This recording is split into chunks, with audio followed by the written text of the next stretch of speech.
you so much for joining me tonight. I can't believe everyone was free on a Thursday. So I got everyone's dietary restrictions. Don't worry, Douglas Rushkoff. The gravy is gluten-free. Thank you. And the wine should pair really nicely with the roast. Now, I hate to jump into critical conversation without exchanging pleasantries, but I just finished watching Mean Girls, and I'm really curious what everyone has to say about it. Tina Fey is an incredible writer. I agree, Michel Foucault. Tell me, what do you think the film has to say about teen culture?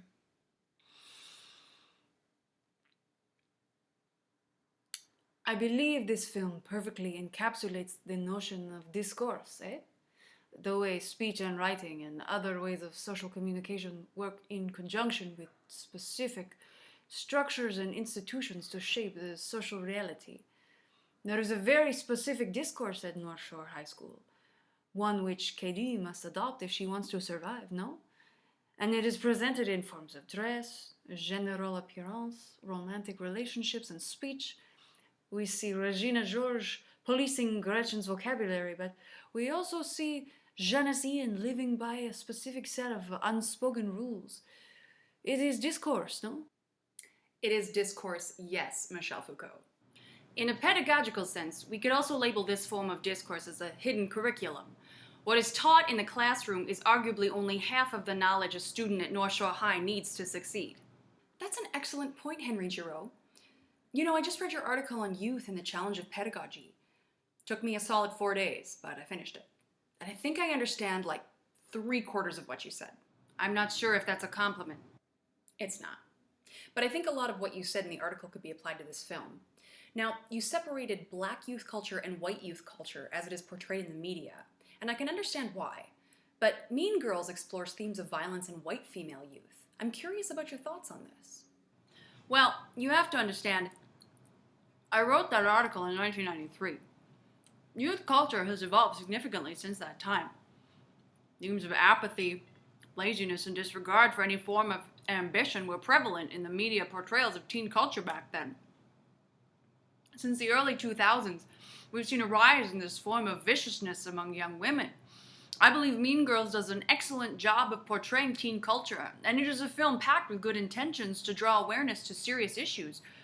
But like I stated in my article, we must exercise caution in glorifying Hollywood films that portray teen culture.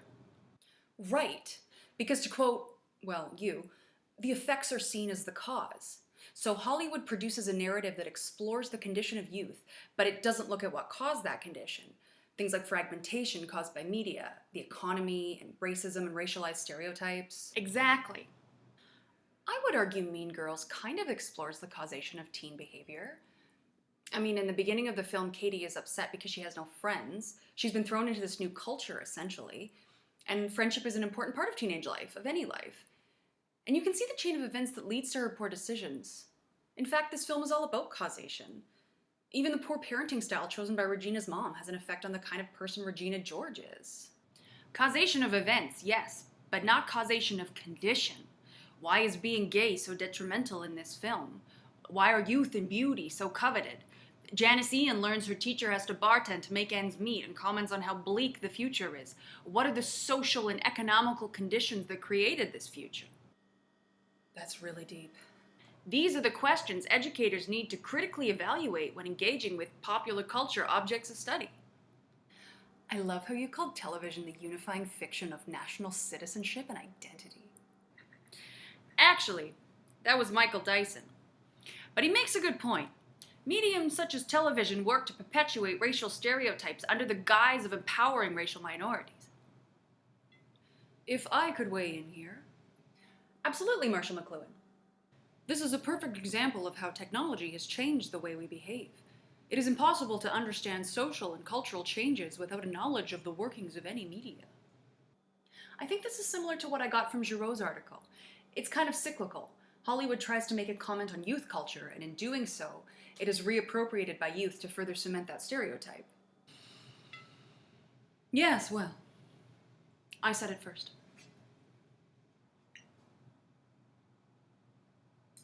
Okay, let's not throw shade. That's something the kids say now. Douglas Rushkoff, why don't you weigh in here? What do you think Mean Girls has to say about teen culture? Well, this film is a bit dated, but we can still see the effects of advertising.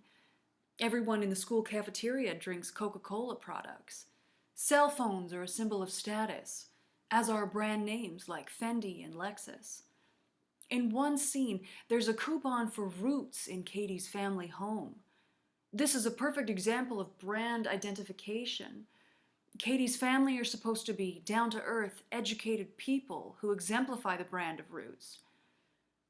I think this film explores how much power teenage girls possess and attempts to influence how they treat other people, which is ironic in a way because brands are attempting to do the exact same thing, use the power of teenage girls to influence others. Interesting. There's so much to say about this movie. I think we could even bring in the Sapir-Whorf hypothesis to analyze how language affects characters, but I didn't have enough seats at my dinner table. As the youngest person at the table, what did you think about the film, Andrea?